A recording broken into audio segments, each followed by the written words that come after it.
One of the greatest obstacles to crafting health and wellness is identifying and controlling inflammation. It's at the core of all complex and chronic diseases, and it's the driving mechanism that underlies the most common symptoms that people like you struggle to overcome. Join us as we explore cutting-edge science and research to give you the information and tools you need to create the quality of life you want and deserve. And now, here is the host of Inflammation Nation, Dr. Stephen Noseworthy.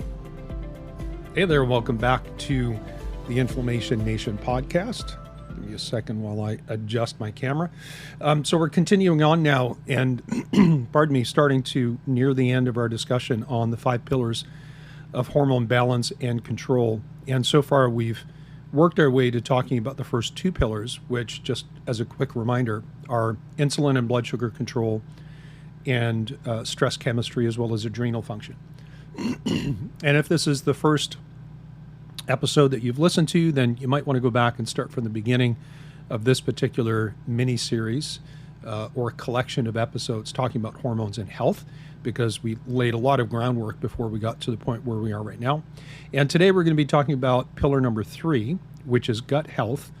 And that's kind of a pivotal pillar, if that's even a phrase. The reason why I say that is because the gut is a pillar in and of itself, but it touches on the final 2 pillars, which are inflammation as well as detoxification. And as with many aspects of human function, it is useful to distinguish between one thing and another and talk about them as if they're separate.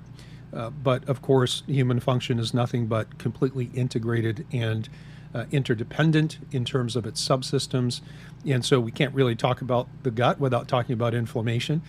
We can't talk about the gut without talking about detoxification, just like we can't talk about insulin and blood sugar control without talking about stress hormones, cortisol, and we can't talk about those things without also talking about inflammation, because it's all interconnected.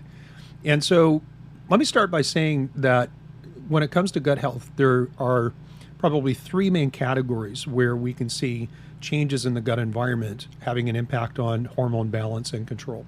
And one would be inflammation. And even though we're going to have a separate discussion on inflammation as the final pillar, we have to talk about inflammation as it relates to inflammation that's being driven by the gut. So inflammation is one part of gut health that has an impact on hormones. The other one is certain types of bacterial infections and a mechanism by which they can start to uncouple hormones that were tagged for clearance and allow them to recirculate. We'll come back to that. And then finally, the third aspect is the microbiome. Now, could we tease out more details? Sure. But these are probably the main categories, certainly the ones that have the most research behind them. And the microbiome, its main role is in terms of gut-based detox. And I know normally when we think about detoxification, we think about the liver, perhaps the gallbladder, but the gut microbiome plays a role in that as well. And again, we'll come back to that point. So let's talk about gut and inflammation. You may have heard this statistic before. It's been around for a very long time. It is true. So it's not one of those internet myths that gets perpetuated. But the reality is that when we look at inflammation as a feature or an output product of the immune system, the vast majority of inflammation that we have circulating in our bodies is related to things going on in the gut, because the mucosal system of the gut houses about 70 to 75% of all of the immune cells that we have. And so the gut is a major player when it comes to immunological function, as it comes to either controlling or driving inflammatory responses. And of course, this is one of several different reasons why naturopaths of old started saying things like health begins in the gut. And I wish I could attribute that to whoever the original author was, but I honestly have no clue. But nevertheless, we kind of in the natural medicine world have this belief that the gut is very, very important. And it's only in the last probably 15 to 20 years of research that we've understood exactly why. And we are constantly discovering new things every year. So we understand that the gut has, the intestinal system has a lining. So think of an open tube, and inside the inner surface of the tube is lined with what's called epithelial cells.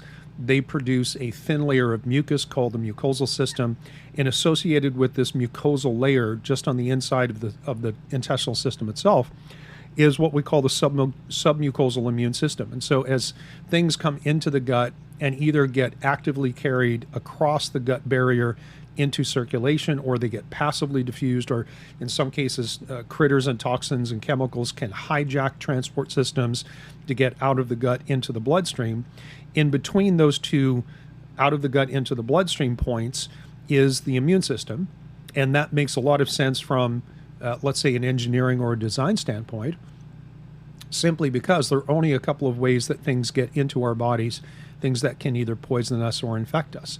And that would be through cuts in the skin, or the absorption or the translocation, simple word, translocation, going from one place to another, translocation across these barrier system tissues, whether that's the gut barrier, the respiratory barrier, or say the blood-brain barrier. But nevertheless, the gut plays a massive and essential role in either generating or controlling your total inflammatory load. And so what ends up happening is, if there is something that is increasing the inflammatory chemical production in this gut-based mucosal immune system, these immune chemicals, most of which we call cytokines, they can exit the gut via two different pathways and actually get out into systemic circulation and have impacts in areas that are not the gut itself. And so the inflammation in the gut can certainly affect the gut environment and how the gut behaves and how it either improves or maintains or loses function over long periods of time. But these cytokines don't stay in the gut. They actually have a free pass across our barrier systems. So it is possible, actually easily possible, for inflammatory chemicals to be produced in the gut, to get out of the gut, to go up, cross the blood-brain barrier and affect the brain. And this is one of the mechanisms by which we see, say, either dysbiotic or food-based reactions in the brain that might lead to things like brain fog or depression or anxiety or lack of focus and concentration. And that's the whole part of the whole brain-gut axis that we've mentioned a couple of times in different episodes. But let's talk about these two different exit pathways with these gut-based cytokines. Number one is through the lymphatic system. And the lymphatic system is basically a transport mechanism to get immune-based chemicals and cells from one place to another. Obviously, the lymphatic system is not the same as your vascular system, so blood gets transported through arteries and veins, and lymphatic fluid, which includes a whole bunch of things, including different types of immune cells, as well as all of your cellular waste from normal cellular function, gets collected in the lymphatic system, gets kind of cleaned up by the immune cells that are in the lymph nodes, mostly macrophages. And it continues to kind of circulate around, and then the lymphatic system dumps its contents into the bloodstream, and then we detoxify that, and then we urinate it out, or we sweat it out. And that's kind of basically how the lymphatic system works. But the lymphatic system can be used by these cytokines to escape the gut and get into general circulation, where quite often the inflammatory response down-regulates our ability to clear and detoxify certain compounds. And so, yes, inflammation has the potential to really derail or decrease your ability to clear out things like heavy metals or toxins from bacteria or mold toxins or whatever the case may be. So that's one way. Chemicals, inflammation can get from the gut outside is through the lymphatics. The next way is through what's called the hepatic portal vein. And basically the hepatic portal vein is what drains blood from the liver into the general circulation. And, I don't want to turn this into just like a general anatomy lesson, but not obviously perhaps, when things enter circulation, pretty much the first place they go is to the liver. So the liver has a chance to look at that and decide, do I let it pass or do I break it down into something? If there's a threat, how do I modify that? And so the liver has a very large blood supply, and all the blood goes out into general circulation. And so again, why are we even talking about this? Because when the gut inflammatory state is upregulated, the inflammation does not stay in the gut. If it did, when someone's gut was inflamed, the only thing that they would get would be gut symptomatology.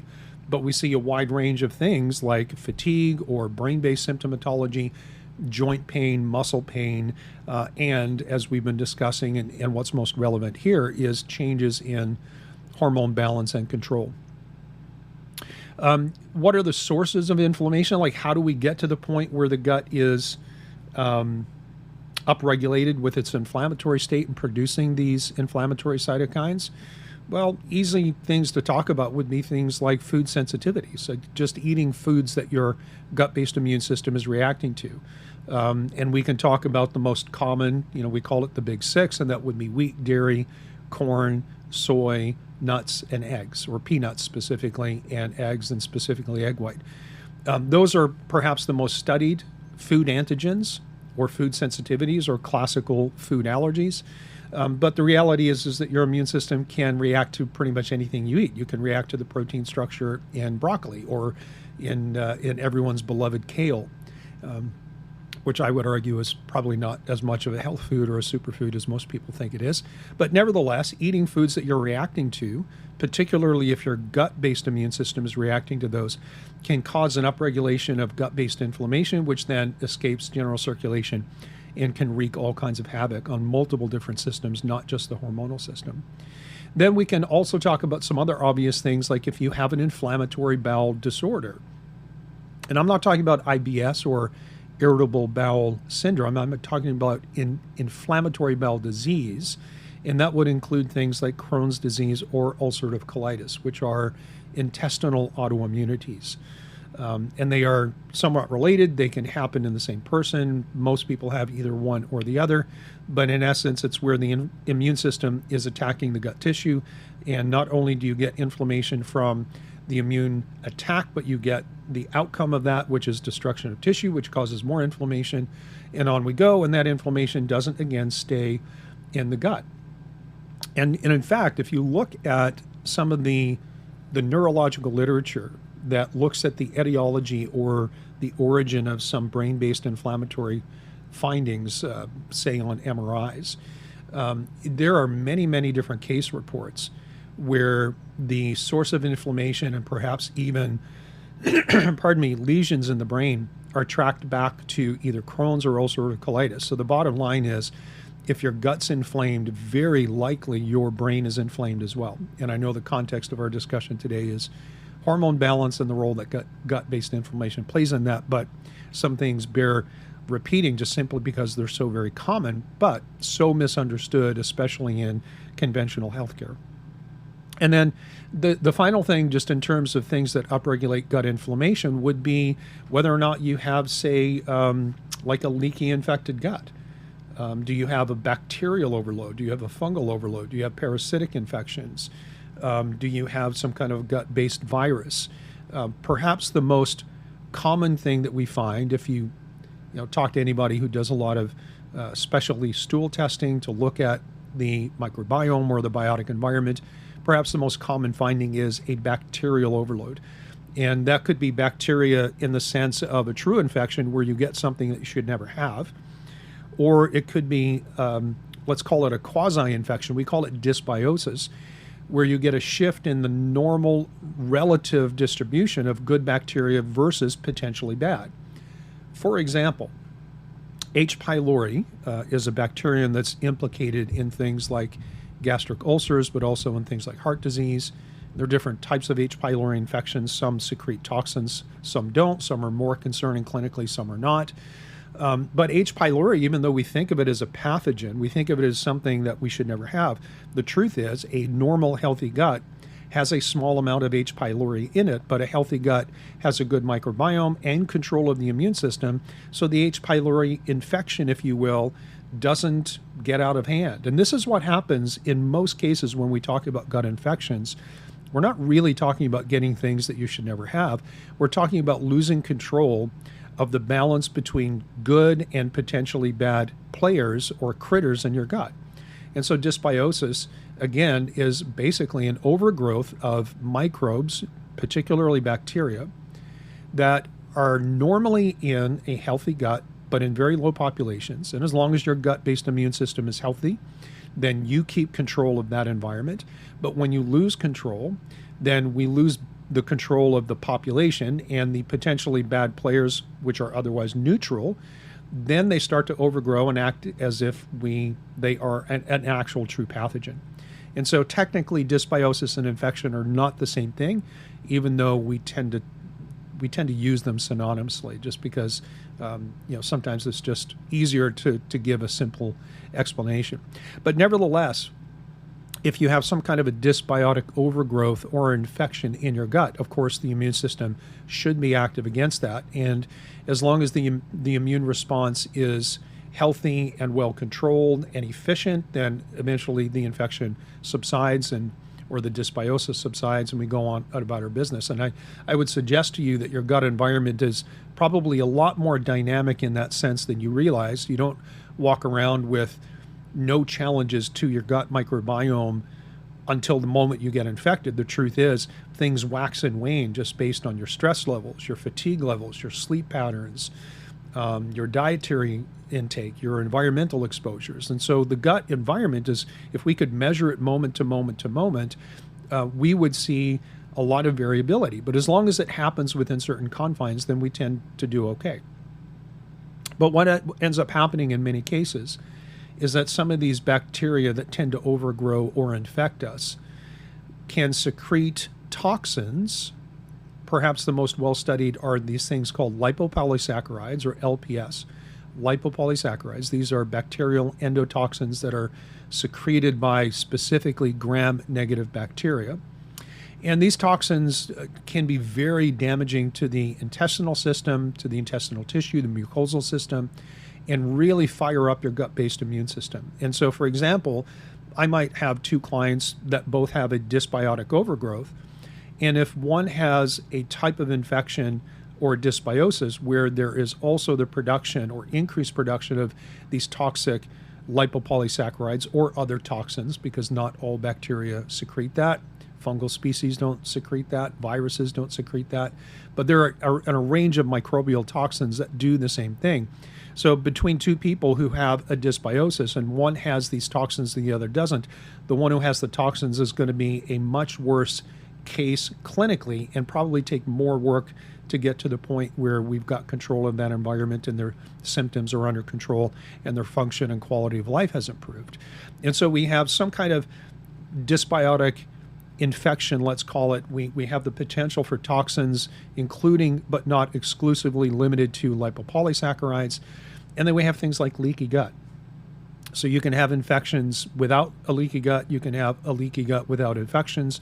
You can have neither. You can have both. But bottom line is, when you have leaky gut, you're actually having an immune response against your own intestinal tissue, which technically is an autoimmunity in and of itself. Although it's a little more self-limiting than, say, like thyroid Hashimoto's disease or multiple sclerosis or type 1 diabetes. It's a different type of autoimmunity, but nevertheless, it still is an autoimmunity. And as a result, people who have leaky guts tend to have more gut-based inflammation. And what's the lesson? Well, whatever upticks your inflammatory response in your gut tends to affect the whole system. And part of that is the ability of inflammation then to dysregulate your hormonal system. And we'll talk about that in more detail in a different episode, but just to kind of give you the highlight right now is when you have this inflammatory cascade, wherever it comes from, it can dysregulate your brain's ability to coordinate the feedback loop between the brain and the reproductive organs making your hormones. It can impact how your hormones are processed and handled while they're in circulation in the bloodstream. And of course, it can jam up and alter the signals at the cellular level so that maybe you don't get the normal activation, even though you have a normal amount of hormones. And so, to say it one way, the inflammatory portion of gut health has the potential to dysregulate every aspect from top to bottom of all of your hormonal systems. And that's not just your reproductive hormones, it's your thyroid, it is your stress hormones, and so on, and so on, and so on. So that's the inflammatory piece. Now we have two more to talk about briefly, and then we'll close it for today. So the other aspect of this is that certain bacterial infections can activate an enzyme in the gut called beta-glucuronidase. And glucuronidase it's an enzyme that's actually derived from glucose, and so blood sugar control and regulation kind of feeds into this aspect here as well. But when somebody has beta-glucuronidase elevated, and we typically measure this, it's most of the labs, especially the ones that do a good job, are measuring for the presence of increased beta-glucuronidase because it's such a well-known phenomenon that certain dysbiotic overgrowths can activate beta-glucuronidase. And then what that does is it actually uncouples hormones, specifically estrogen, that has been tagged for clearance by the liver. Now, without getting into an explanation of detoxification in kind of like the bigger picture, basically as things flow through the liver, they can be transformed or biotransformed, which is the technical term for detoxification. They can be biotransformed into secondary or even tertiary metabolites that either get cleared out through urine or through feces or through sweat, or they can actually recirculate. And so what ends up happening is your body is processing estrogen because you have to, out with the old, in with the new, so to speak.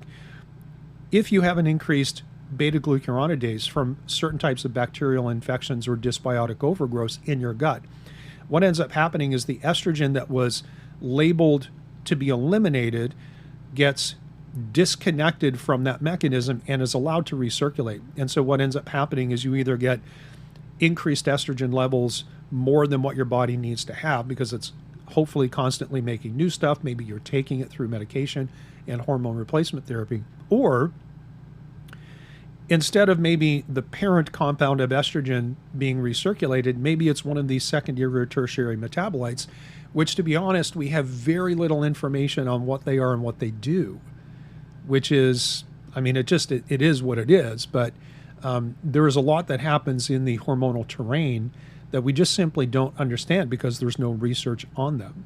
Some of these compounds are extremely difficult to measure. They have very, very short half-lives. Maybe you can measure them, but you can't, or you can collect them, but you can't stabilize them to measure them accurately. And so there's a big question mark.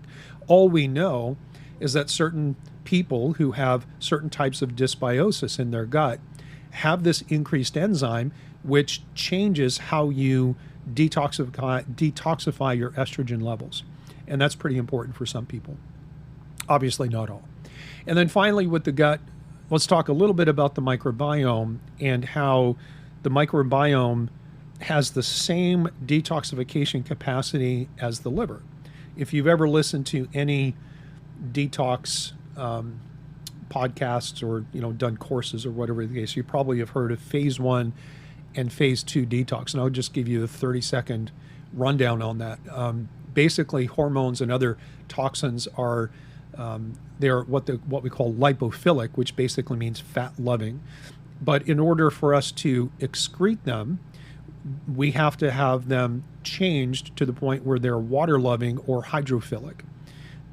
If something is lipophilic and loves to bind to and connect to fat, then it is hydrophobic, which means it gets repelled. And that means that we can't eliminate those toxins if we can't transform them into a water-soluble compound, which is really what phase 1, phase 2 is all about, phase 1 specifically. What ends up happening is it gets repelled by the water content of urine or the water content in your intestines and your stool, and so you can't get rid of it, and it just ends up recirculating. And so phase 1 is an enzyme-based system. Phase 2 is what we call a conjugation-based system. I'm thinking that we're probably going to end up having to do a short mini-series on detoxification, just go through some of the stuff in more detail. But nevertheless, the classic organization of the liver as it relates to its detoxification role is rooted in this enzyme and conjugation system that takes a water-loving toxin and transforms it into a water-soluble form so that we can get rid of it through feces or urine or through sweat. And that same phase 1, phase 2 capacity exists in the microbiome itself. The healthy bacteria that should be living in your gut in high numbers with broad diversity exhibit the same enzyme pathways, the same conjugation pathways. And so when your microbiome is diminished, maybe because you are infected, maybe because you've used broad spectrum antibiotics, maybe because your diet is sparse in fermentable compounds that tend to promote abundance and diversity of your microbiome, what ends up happening is we lose part of our detoxification potential. And so hormones that are normally biotransformed and handled properly by the gut portion of your detoxification system don't get handled properly. and they recirculate, which then gets added to the pool of hormones you're making or taking. And worse, sometimes when we partly detoxify a hormone and we create these secondary or tertiary metabolites, and they get released back into circulation, what ends up happening is those are potentially more toxic than the original parent compound, and we add more problems to the system. And, this is perhaps, again, one of the reasons why natural medicine for centuries, if not longer, has prioritized gut health as well as things like detoxification. And we'll talk about why it's not always smart to start with the gut and why it's not always smart to start with detoxification, although I would say as a general strategy for the average person who has an uncomplicated problem, those are good places to start. But ideally, you want to work with someone who understands all this and can look at you as an individual person and say, here's your main problem, here's where we start. And maybe it is or maybe it isn't the gut or the detoxification process, but maybe it is. We don't know until we look or ask the right questions. So that's the summary, and I know I kind of flew through that, but I try to get in a lot of information in the shortest period of time that I possibly can. So let me just go back and give you that top level again. When we're looking at the 5 pillars of hormone balance and control, we've talked about insulin and blood sugar, we've talked about stress chemistry and adrenal status, and how those are interlinked. And now we folded in gut health, and we broke it down into 3 different categories. That is whether or not you're inflamed and what that means. Your gut is inflamed. I mean, do you have a certain type of bacterial infection that's creating an increased beta-glucuronidase? And what is your microbiome's contribution to your phase 1, phase 2 detox systems? All of these apply to being able to handle some kind of a hormone load and not being able to create more inflammatory toxic intermediates as you try to process that. All right, I'm going to leave it there, and next time we'll be back and we'll talk about detoxification, not in a super ton detail, but we'll go into a little bit more detail than what we did today. All right, take care. We'll see you the next time on The Inflammation Nation. Thank you so much for listening to The Inflammation Nation. If you found this episode valuable, please rate, review, and subscribe to our podcast. Be the first to know when a new episode drops so that you can stay on top of your game. It also helps others like you find the answers they need. And why not head over to my main website, drnoseworthy.com, that's drnoseworthy.com, to explore my personalized functional medicine coaching programs, submit a question to the podcast, maybe take a quiz, or even reach out to me using the contact form that you can find there. We'll see you next time.